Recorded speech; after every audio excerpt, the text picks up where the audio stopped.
Febrile seizures सबसे पहले इसकी डेफिनेशन है क्या है। Seizures associated with fever without any detectable CNS infection, जो कि फ़ीवर के साथ एसोसिएटेड होते हैं और कोई भी सीएनएस इन्फेक्शन इन्हें नहीं होता। Detail generalized tonic clonic seizure, ज़्यादातर ये जनरलाइज्ड होते हैं। सिनेरियो में भी इसका यही पॉइंट आएगा।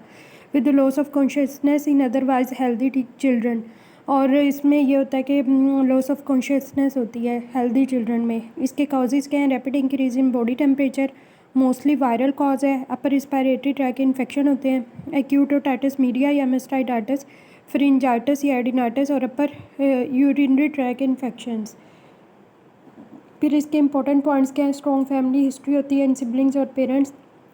Autosomal dominant pattern of inheritance इसका होता है। Incidence of epilepsy greater than 9% है और chance of later epilepsy in complex febrile seizures, जो कॉम्प्लेक्स फिब्राइल सीजर्स है उसमें बाद में एपिलेप्सी डेवलप हो जाती है। Meningitis should be ruled out in child having previous history of febrile seizures. अगर पहले ही चिल्ड्रन को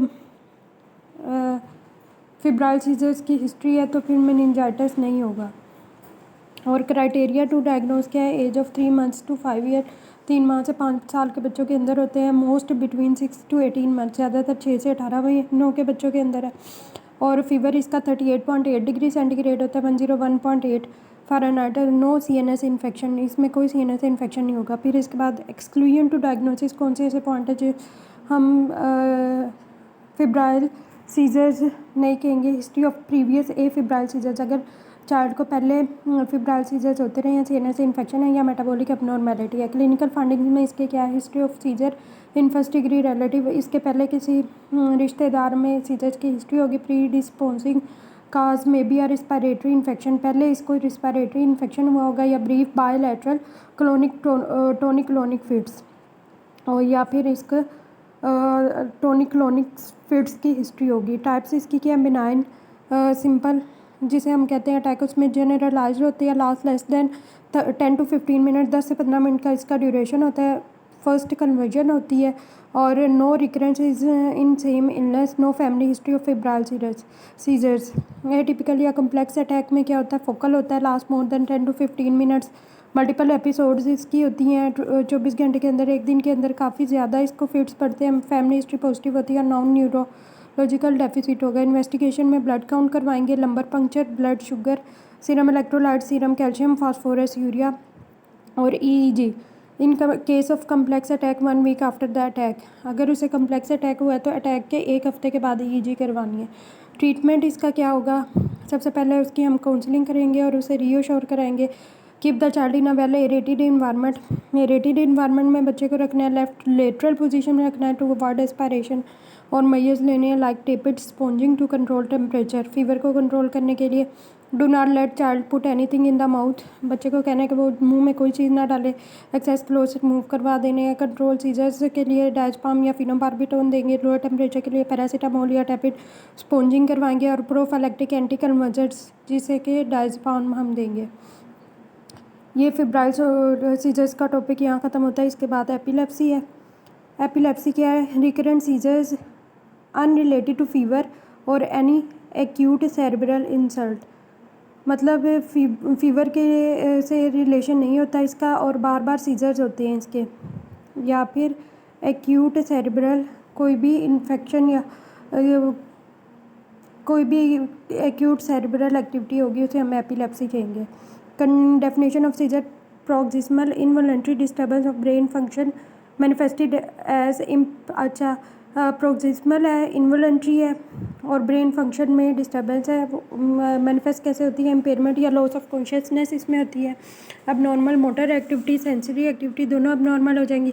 बिहेवियर भी अब नॉर्मल है और ऑटोनोमिक डिसफंक्शन। कॉजेज इसके क्या हैं, इनसेफेलोपैथी होती है सेकेंडरी टू हाइपोक्सिया की वजह से, haemorrhage, CNS infection, head trauma, developmental defects, labour and delivery complications की वजह से हो सकता है। यहाँ पे TB, sclerosis, neurofibromatosis, brain tumour, metabolism disorder या डिजनरेटिव ब्रेन डिजीजेज, ये सारे इसके डिफरेंट कॉजेज हैं। फिर क्लासीफाई हम करते हैं सीजर्स को जनरलाइज्ड, पार्शियल और only one cerebral hemisphere is activated. Partial वो है जिसमें एक ही सेरेब्रल हेमिस्फेयर एक्टिवेटेड होता है। अनक्लासिफाइड या नियोनेटल और एपिलेप्टिक सिंड्रोम्स, जनरलाइज्ड क्या हो सकती है उसकी टाइप से, टोनिक होती है, क्लोनिक होती है, टोनिक क्लोनिक दोनों हो सकती है, जिसे ग्रैंड बाल कहते हैं। Most common convulsive disorder after infancy absent scissor है, जिसे हम पेटिट मॉल कहते हैं। मायोक्लोनिक या एटोनिक सीजर है। पार्शल वाले में है सिंपल पार्शल, कॉन्शियसनेस इसमें इम्पेयर नहीं होती। मोटर होता है सेंसिटिव, ऑटोनोमिक, साइकिक और complex partial consciousness is lost और इम्पेयर्ड। अनक्लासिफाइड में नियोनेटल एपिलेप्टिक सिंड्रोम में बिनानफोकल epilepsy, juvenile myoclonic epilepsy, West syndrome और इनलॉक्स गेस्ट आउट सिंड्रोम, ये सारे इसके एपिलेप्टिक सिंड्रोम के टाइप्स हैं। फिर इसके बाद है जनरलाइज्ड सीजर्स। इसकी डेफिनेशन क्या है? Involves both hemispheres initially and abrupt arrest of activity and immediate loss of consciousness. इसमें दोनों हेमिस्फेयर इन्वॉल्व होते हैं और अब्रप्ट असिस्ट मतलब अचानक सारी एक्टिविटी क्लोज हो जाती है और इमीडिएट लॉस ऑफ कॉन्शियसनेस होता है। टॉनिक फेज फ्यू सेकंड्स का होता है और इसमें सस्टेन्ड कंट्रैक्शन ऑफ मसल्स होती है, लाइक सारे मसल्स की कंट्रैक्शन शुरू हो जाती है। और clonic phase less than 5 minutes होता है। सिमेट्रिक रिदमिक क्लोनिक एक्टिविटी होती है, alternating contraction and relaxation of appendicular और एक्सियल।